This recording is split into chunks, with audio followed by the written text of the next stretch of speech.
So in this video we're going to learn how to factor using difference of squares. Now you can use difference of squares when you can square root the first term, you can square root the last term. There's only two terms in this and the sign has to be a negative. Okay, so if you can square root both terms and the sign is a negative, all you do is make two brackets. Then you square root the first term, so the square root of x squared is just x.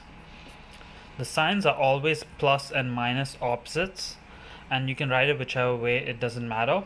And then you square root the last term and put that at the end.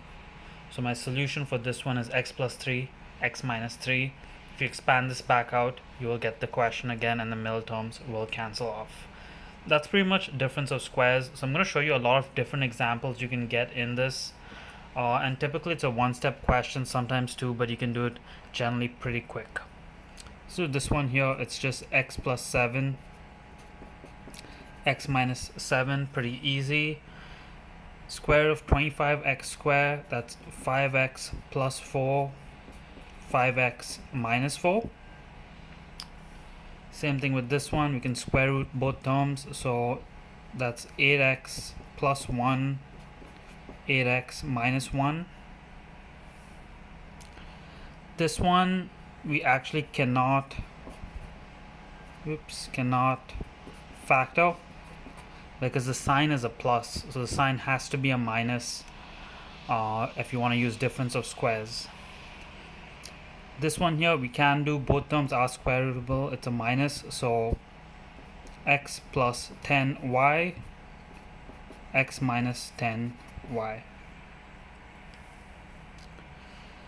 This one over here, we cannot square root this term because you cannot square root just y, it has to be an even exponent, so again you cannot factor this one. We can factor this one, so the square root of x4, that's just x squared, and then plus 3 x squared minus 3. Then if we check this, we can't factor this anymore. This one again we can factor. Now you can square root both these terms, but what you also notice is there's a common factor, and it's always easiest to take out your common factor first for every single factoring problem. So I'm going to take out the common factor of 4 in this question, and I'm left with x squared minus 4y squared. And now when I look inside here, I can do difference of squares on the inside here, so I'm going to write the 4 the same. Square root of x squared is x plus 2y and x minus 2y. So this is my difference of squares that I've done on the inside over there. Let's go to number 10. We can square root that, but we cannot square root an odd power, so again cannot factor. And then last two questions, so even powers, negative sign, so we can square root this. The square root of 4x6 is just 2x cubed plus y squared, 2x cubed minus y squared, and that's my final solution for this one. Can't factor anymore. And last one over here, so the square root of y8 is y4, and then the square root of 1 is just 1, so y4 plus 1, y4 minus 1.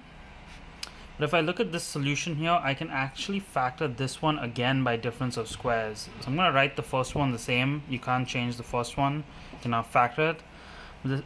Factoring this again by difference of squares is going to be y squared plus 1, y squared minus 1.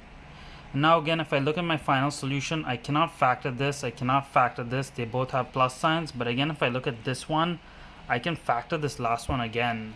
So I'm going to write the first two ones exactly the same.